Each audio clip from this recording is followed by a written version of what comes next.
O Senhor não fará coisa alguma sem se revelar aos seus servos, os profetas, né? E a Bíblia também fala que a palavra do Senhor ela não volta vazia. Eu creio, Pai. Né? Então nessa noite você vai voltar diferente. Senhor, meu Deus e meu Pai, Senhor de toda a glória, desde ontem, desde hoje, desde eternamente. Deus, muito obrigado, meu Senhor, porque o Senhor trouxe a tua filha até aqui hoje. Deus, que não seja os lábios dela, mas que o Senhor venha fazer com ela como o Senhor fez com Isaías. Coloca uma brasa viva nos seus lábios, Senhor. E que ela não venha falar nada dela, mas que ela venha falar do teu Espírito Santo, ó Deus. Deus, porque toda honra, toda glória seja dada a ti, meu Senhor. Nós sabemos que ela faz o esforço, mas a palavra vem de ti, Senhor. Deus, dá sabedoria, dá entendimento à tua filha na palavra, meu Senhor. Tira todo o nervoso, tira toda a ansiedade, tira todo o medo, meu Senhor. Deus, que o Senhor vai fazer algo diferente para que o teu nome seja glorificado. Porque o Senhor mesmo ontem, hoje e eternamente. Deus, nós cremos, meu Senhor, que nessa noite, meu Senhor, desde a abertura, meu Senhor, até agora, nesse momento, o Senhor já falou conosco. E o Senhor vai continuar falando. Coloca a palavra, meu Senhor, viva na boca da tua filha, meu Senhor. Porque nós sabemos que o Senhor está voltando. Deus, que o Senhor venha despertar a tua igreja, meu Senhor. Deus, faz algo diferente nessa noite. Porque, meu Senhor, Atos diz, meu Senhor, que estavam todos reunidos, meu Senhor. E todos foram cheios da tua glória. E que nessa noite não venha ser diferente, meu Senhor. Vem congregar conosco, vem ficar conosco, meu Senhor. Porque a tua palavra diz, meu Senhor, onde está, meu Senhor, 1, 2 ou 3 ali o Senhor está. E nós cremos que o Senhor está aqui. A tua palavra também diz, Senhor, quão bom e quão suave é, meu Senhor, que os irmãos vivem e nós estamos aqui, meu Senhor. Derrama, meu Senhor, do teu azeite, do teu nardo nessa noite sobre a tua filha, meu Senhor. E assim conforme ela for, meu Senhor, abrindo a boca dela, meu Senhor, que o Senhor vai enchendo, falando conosco e falando com ela, meu Senhor. E que através da tua palavra, meu Senhor, o Senhor vai libertar, o Senhor vai curar, o Senhor vai transformar, meu Senhor. Porque tu és Yeshua, tu és maravilhoso, tu és Pai da eternidade, tu és Filho da paz, tu és o leão da tribo de Judá, tu és o leão da nossa salva, Senhor. Venha brilhar a nossa alma nessa noite, Senhor. Deus, que a nossa mente agora se renda, Senhor. Deus, que a nossa mente agora se renda, Senhor. E resolver as necessidades da tua filha. Porque ela te adora, meu Senhor, em tempo fora de tempo. Ela não tem tempo ruim, meu Senhor. Ela te adora, meu verdadeiro adorador, que te adora o Espírito de verdade, meu Senhor. Conforme tu vai ministrando o coração dela, vai passando da tua igreja, meu Senhor. Porque tu és o pão vivo que desce do céu, Senhor. Alimenta a tua igreja com a tua palavra nessa noite, Senhor. Nós estamos com fome, com sede de ti. Assim como tu deu água àquela mulher samaritana. Ministra água nessa noite, meu Senhor. Porque nós queremos mergulhar mais profundo, Senhor. Nós queremos mergulhar mais profundo. Nós queremos ir mais, Senhor. Porque nós sabemos que o Senhor é Deus. O Senhor é Deus e não há outra investir. Aleluia, obrigado pela tua presença, meu Senhor. Continua falando conosco. Porque tu és fiel e a tua palavra não volta vazia, Senhor. E é isso que nós cremos. Você pode aplaudir o Senhor? Deus.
Ele está na casa.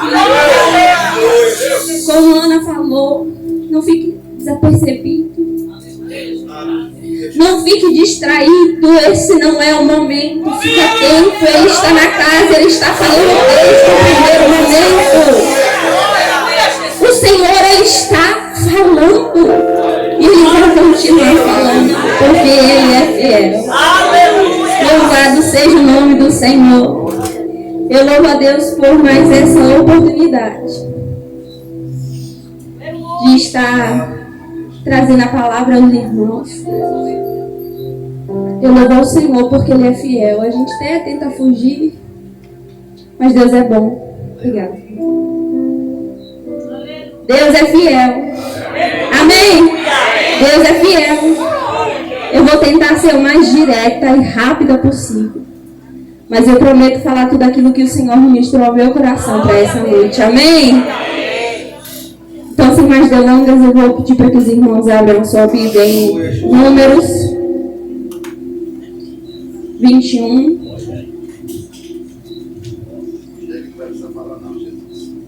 Enquanto os irmãos abrem, eu gostaria de parabenizar. Ontem teve o culto das crianças. Foi uma bênção. Tudo muito lindo para a glória de Deus. O único problema é que o bispo não foi caracterizado para isso, tá? Da próxima vez já envolva. Louvado seja Deus. Números 21. A partir do versículo 4. A gente vai ler o 4 e o versículo 5.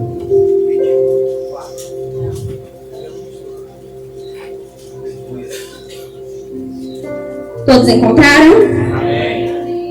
Eu vou ler, mas eu peço que você acompanhe na sua Bíblia.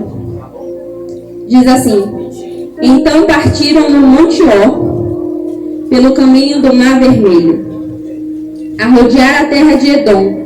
Porém o povo se tornou impaciente no caminho. O povo se tornou impaciente no caminho. E o povo falou contra Deus e contra Moisés: Por que nos fizeste subir do Egito, para que morramos neste deserto, onde não há nem pão nem água? E a nossa alma tem fastio desse pão vivo. Até aí. Amém? Acredito que todos nós já conhecemos, já ouvimos, já lemos sobre a história do povo de Israel. É isso? É uma história muito conhecida. Desde quando o Senhor escolhe Abraão e fala com Abraão: Abraão, sai da tua terra, do meio da tua parentela, e vai à terra que eu te mostrarei, e farei de ti uma grande nação. Bem como a ida desse povo ao Egito no período da fome, a Bíblia vai dizer que José, filho de Jacó, Jacó, filho de Isaac, Isaac, filho de Abraão. José vai parar no Egito porque ele foi vendido como escravo pelos seus irmãos. E lá no Egito, o Senhor transforma José em governador, de escravo a governador, porque esse é o nosso Deus, que faz do nada tudo. Ele não precisa de muito.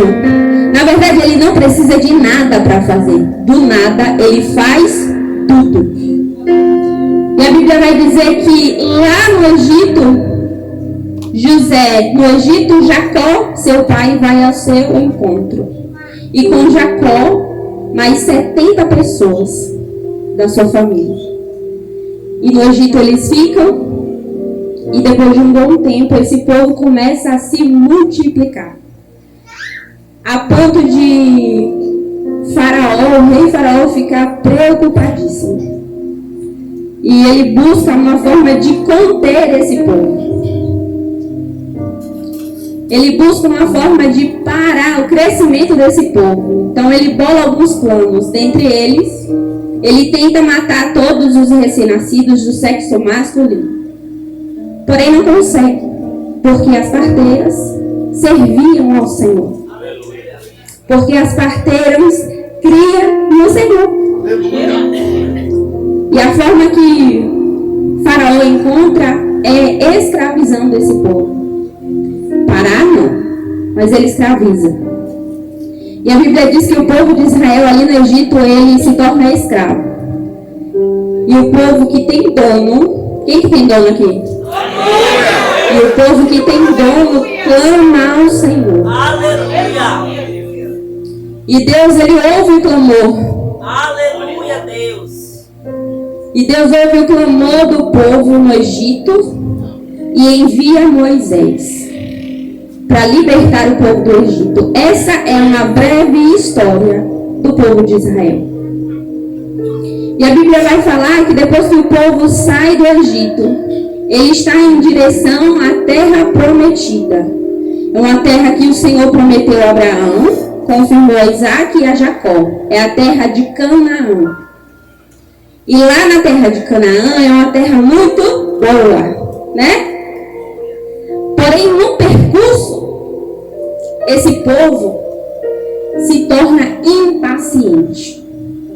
Vale salientar que quando Deus tira esse povo do Egito, é para fazer com que esse povo chegue a essa terra de forma rápida, mas porém segura.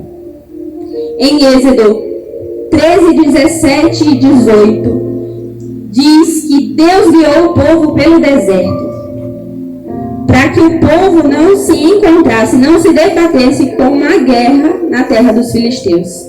Porém, o deserto era a melhor opção de chegar até a terra de Canaã.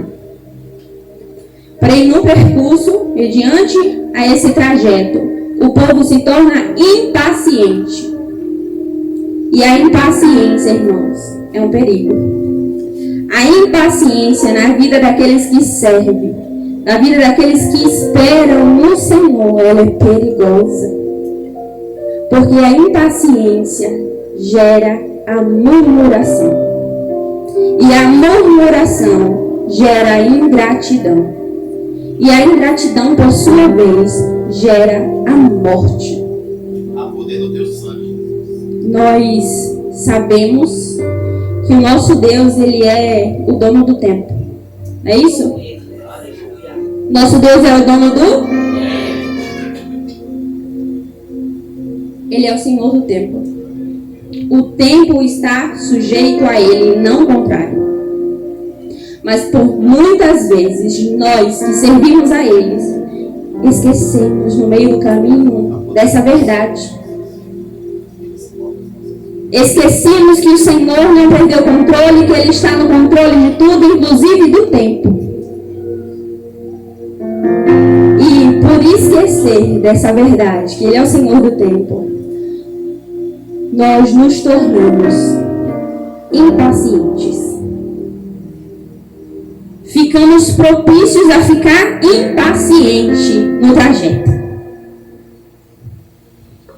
Segundo o dicionário, uma pessoa impaciente é uma pessoa que não consegue suportar a espera. É uma pessoa que não consegue esperar. E quando a gente pensa em pessoa impaciente, a gente lembra logo de Sara. Sara foi uma mulher impaciente.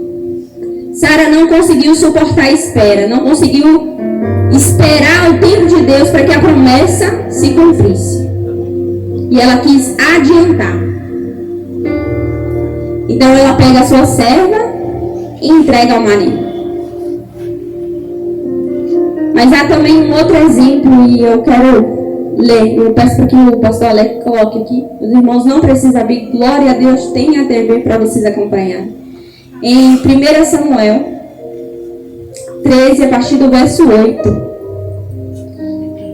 Mas antes, para contextualizar, a Bíblia vai dizer que os israelitas, sobre o reinado de Saul, estão em guerra contra os filisteus.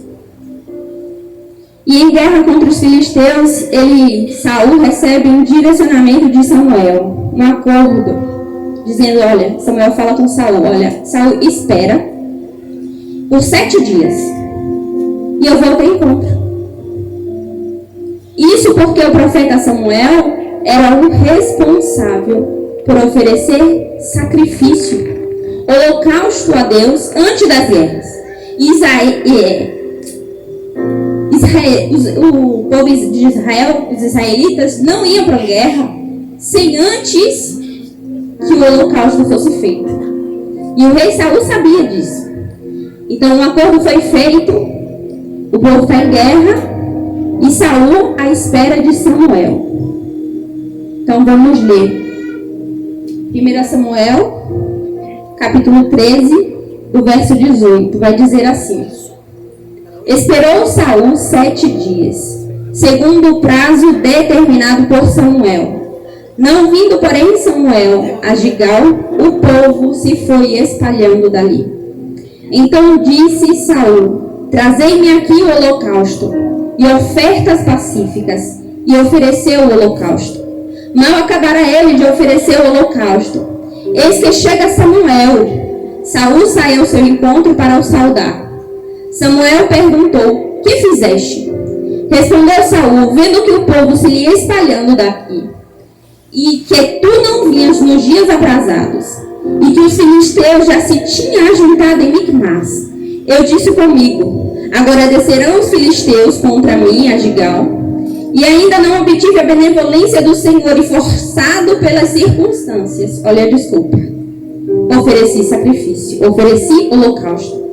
Então disse Samuel a Saul: Procedesse neciamente em não guardar o mandamento que o Senhor teu Deus te ordenou, pois teria agora o Senhor confirmado o teu reino sobre Israel para sempre. Já agora não subsistirá o teu reino. Tudo o que Saul deveria fazer naquela situação era só esperar. Tudo o que ele precisava fazer era só aguardar, esperar. Uma coisa tão simples, né? Esperar. Mas para muitos é tão difícil. Principalmente hoje, nos dias de hoje. Nos dias de hoje, que hoje é tudo tão rápido, tudo é tão instantâneo. Tudo no Pix. E aí a gente tem a dificuldade em esperar. Saul fez o que não deveria fazer. Se ele tivesse esperado, o reinado dele teria sido estabelecido. Mas por ser impaciente, ele foi destronado pelo próprio Deus. Saul não era profeta, ele não era sacerdote, ele era rei. Ele não tinha autoridade para fazer o que fez, mas quis dar o seu jeitinho. E quantas vezes somos iguais? Queremos dar o nosso jeitinho.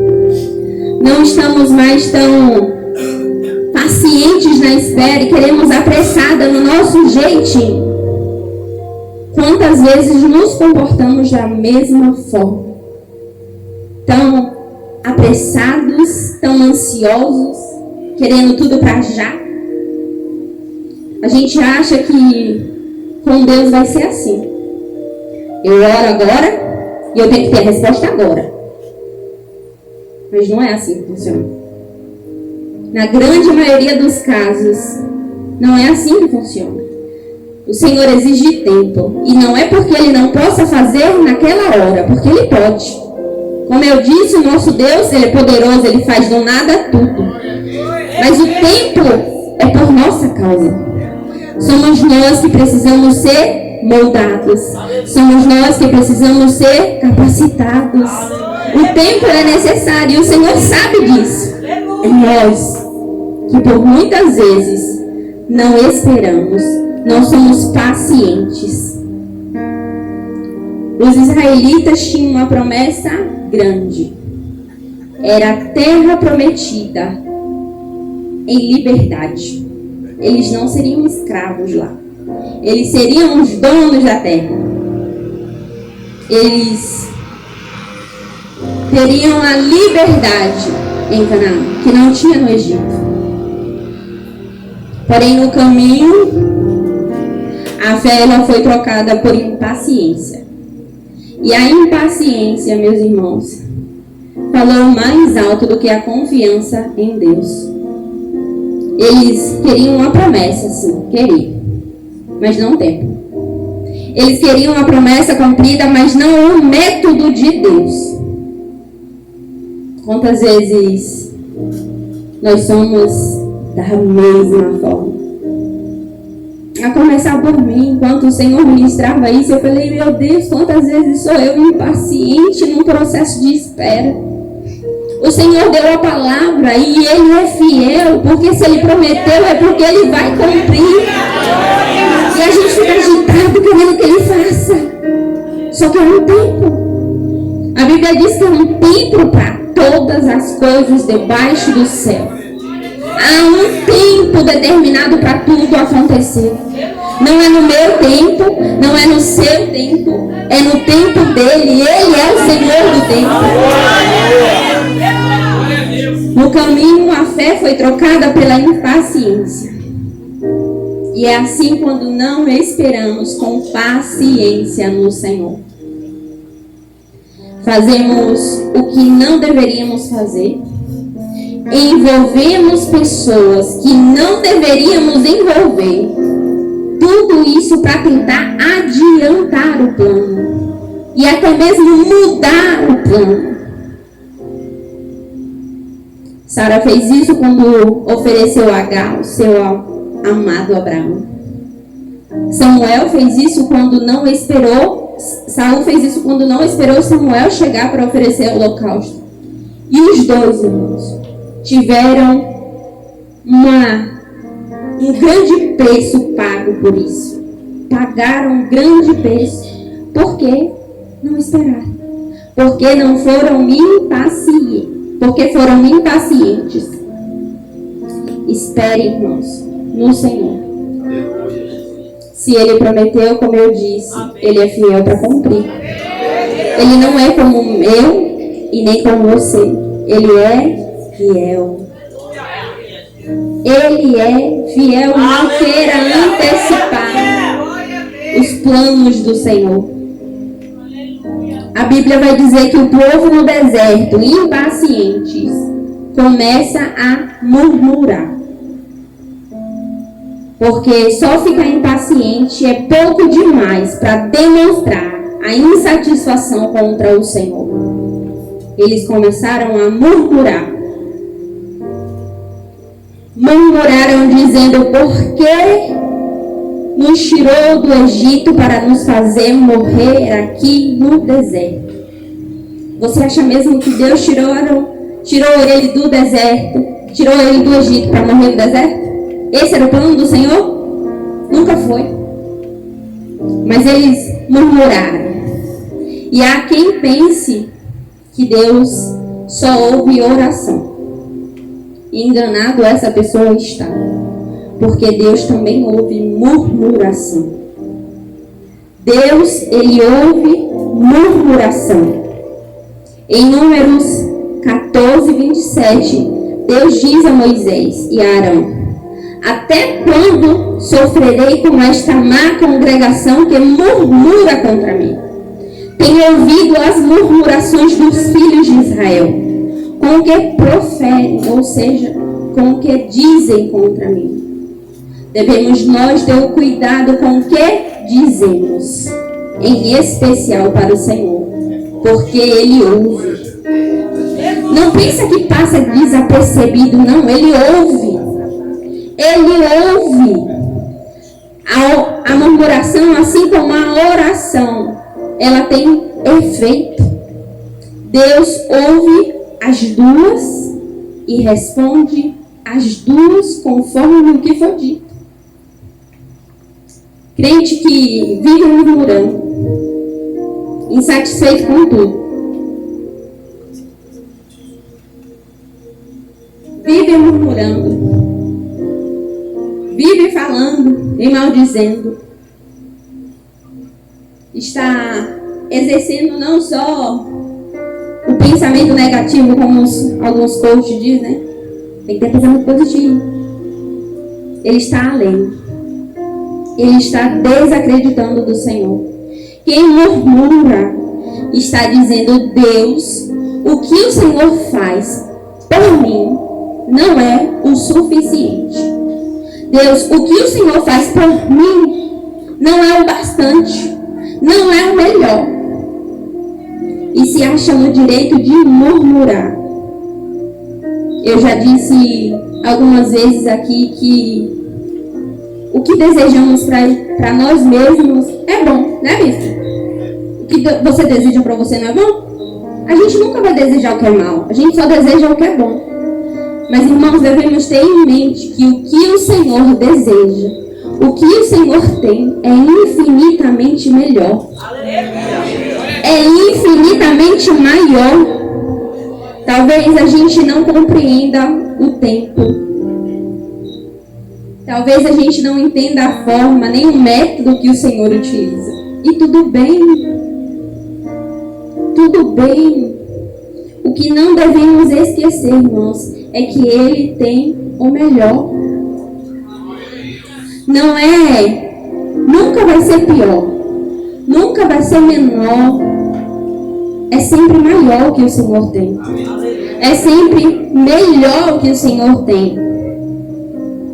Ah, mas eu queria de um jeito. Ah, porque eu queria assim, eu não queria assado. A gente só vê o agora. Mas Deus, Ele vê o futuro. Ele sabe do amanhã.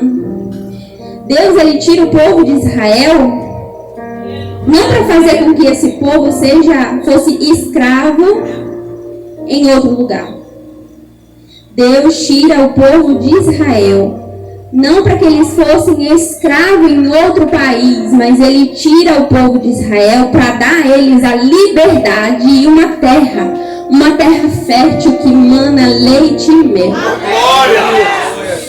A Bíblia vai dizer que a terra de Canaã era uma terra tão fértil que um homem só não conseguia carregar um cacho de uva. Era necessário 2. Era uma terra boa, o que o Senhor tinha e tem é sempre melhor. Glória a Deus. A última vez que eu trouxe a palavra, eu falei sobre a vida de José. E José é um exemplo perfeito de como é viver uma vida sem murmuração. Nós sabemos que José ele foi vendido como escravo, como eu falei no início. Ele foi escravizado em terra estranha. Ele foi preso inocentemente. Mas não há um registro sequer na Bíblia de que José murmurou ou reclamou. Pelo contrário, José ele reconheceu que tudo o que ele passou e da forma que ele passou foi parte do plano de Deus para que ele chegasse aonde ele chegou. Aleluia. O apóstolo Paulo diz em Filipenses 2:14 e 15 que devemos fazer tudo sem murmuração nem contendas. Tudo, não é algumas coisas. É fazer tudo sem murmuração nem contendas, para que nos tornemos assim, irrepreensíveis e sinceros, filho de Deus, inculpável, no meio de uma geração pervertida e corrupta. Versículo 13 vai dizer, porque Deus é quem efetua em nós tanto o querer como o realizar de acordo com a sua boa palavra. Tenha em mente, irmãos, que a vontade do Senhor é boa. Por isso não murmure e espere. Se você está orando, já tem um tempo, espere mais um pouco. Não esmoreça, não fique ansioso. Não fique impaciente, espere, confie nele, ele é fiel. Deus tinha o melhor para o povo de Israel. Mas aquele povo, aquela geração não desfrutou, nem sequer entrou na terra prometida, porque eles não tiveram, entre outras muitas coisas, paciência. Não queira perder o que o Senhor tem para você, o que o Senhor já preparou para você, por você não ter paciência. Israel era um povo sofrido, sim ou não? Sim ou não? Sim. Era um povo escravo, oprimido, maltratado, cativo. Era um povo sofrido. Deus tira esse povo do Egito com mão poderosa e braço forte, realizando feitos incríveis, grandiosos. Não foi na surdina que esse povo saiu, não. O Senhor realizou grandes feitos. E agora esse povo está a caminho de Canaã, indo pelo deserto. Mas um deserto com Deus. Um deserto onde eles falavam: temos sede. E o Senhor dava água. E não era essa água da vaza, era água fresca. O povo dizia: temos fome, e o Senhor envia o maná. Queremos carne agora, igual o bispo.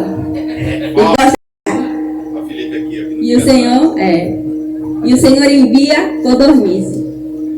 A Bíblia vai dizer que o povo era guiado de dia por uma nuvem e à noite por uma coluna de fogo. Isso é o cuidado do Senhor. Isso foi o cuidado presencial do Senhor. Lendo sobre a história do povo de Israel, fica evidente que Deus sempre ofereceu para esse povo o melhor. Quando Jacó e sua família foi ao encontro de José no Egito, Deus, por meio de José, deu para eles uma terra chamada Terra de Gósen. Essa terra não era qualquer terra, era a melhor terra do Egito. Na saída, agora não mais com 70 como Jacó entrou, mas como uma multidão.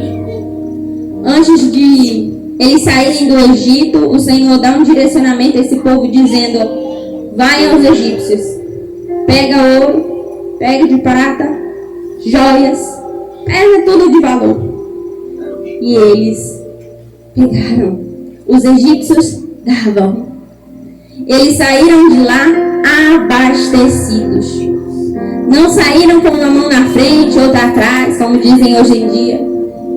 Não saíram com a mão abanando, eles saíram de lá abastecidos. O povo recebeu de Deus tudo o que precisava. O povo recebeu de Deus libertação, provisão, cuidado, direção, segurança, mas acima de tudo isso, recebeu a presença dele. Mas infelizmente esse povo desprezou tudo isso. Eles não valorizaram, eles não reconheceram, eles esqueceram de tudo que Deus já tinha feito, que ainda estava fazendo. Final do versículo 5 de Números 21 vai dizer: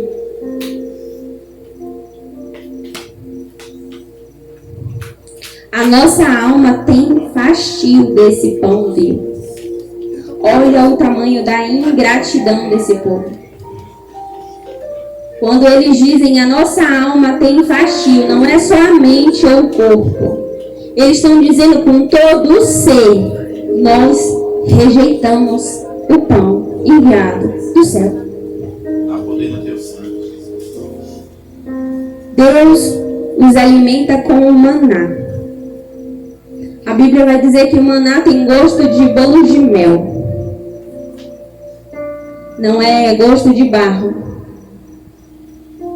É bolo de mel. E esse povo é insatisfeito.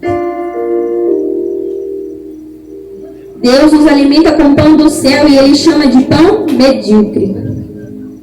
O maná representava, irmãos, não só o cuidado e a provisão de Deus de forma constante, mas ele representava também uma testificação do sustento e da fidelidade do Senhor para com aquele povo. Ser ingrato, irmão, é não reconhecer, não valorizar, não considerar os benefícios que lhes são feitos. E grandes foram os benefícios que o Senhor fez a esse povo, sim ou não? Grande foi os benefícios que o Senhor fez na sua vida, na minha vida, na nossa vida. E por isso devemos ser gratos. E por isso devemos agradecer ao Senhor pelo que Ele já fez. Não é só pelo que ele vai fazer, mas pelo que ele já realizou. Lucas 17:11 conta a história dos 10 leprosos.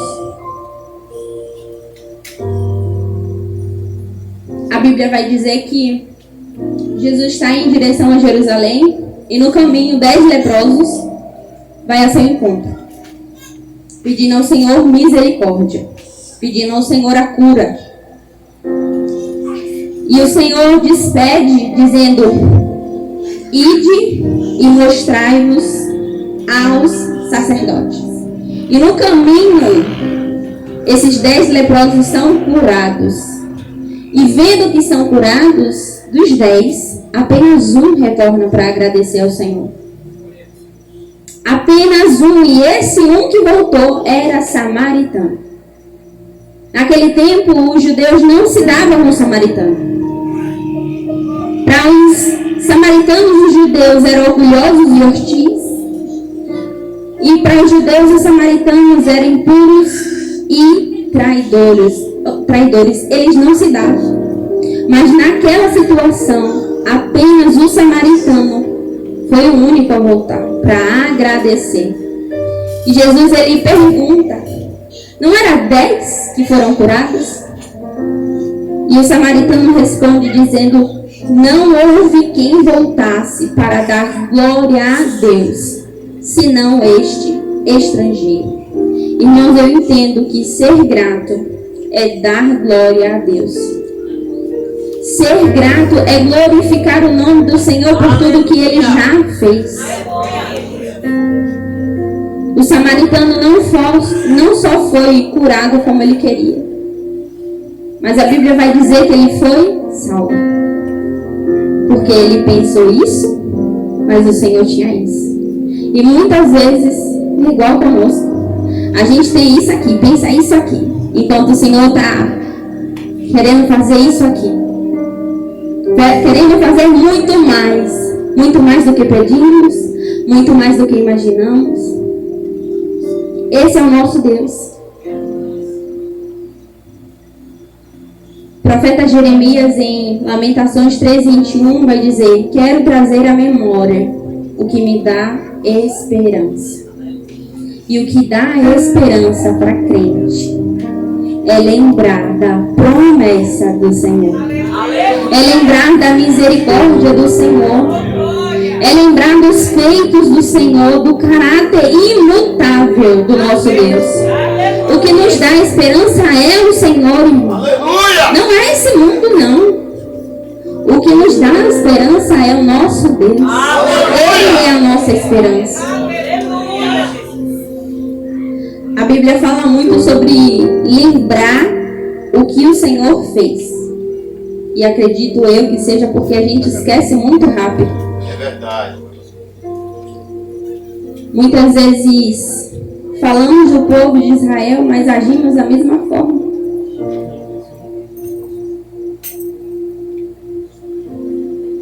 Devemos lembrar de onde o Senhor nos tirou, de onde o Senhor nos colocou e de tudo que Ele realizou nesse percurso. Falamos do povo de Israel, mas muitas vezes agimos igual. Somos impacientes, murmuradores e até ingratos. Mas hoje, irmãos, é uma oportunidade de mudar, de rever isso. Em nome de Jesus, que toda impaciência se transforme em espera confiante no Senhor, porque Ele é fiel. Que toda murmuração não seja convertida em louvor a Ele, porque Ele é digno, só Ele é digno. Que toda ingratidão dê lugar à gratidão por tudo que Ele já fez, por tudo que Ele está fazendo, porque Ele está fazendo. Do contrário, irmãos, o resultado é a morte. Infelizmente. O resultado é a morte. Vamos ler o versículo 6, já estou finalizando. O versículo 6 de Números 21 vai dizer: Então o Senhor mandou entre o povo serpentes abrasadoras que mordiam o povo, e morreram muitos do povo de Israel. A consequência de toda impaciência, murmuração e ingratidão foi a morte de muitos no deserto. Isso porque o salário do pecado é? O salário do pecado é? Não é outra coisa, é a morte. E o pecado não nos leva só à morte física, mas também à morte espiritual.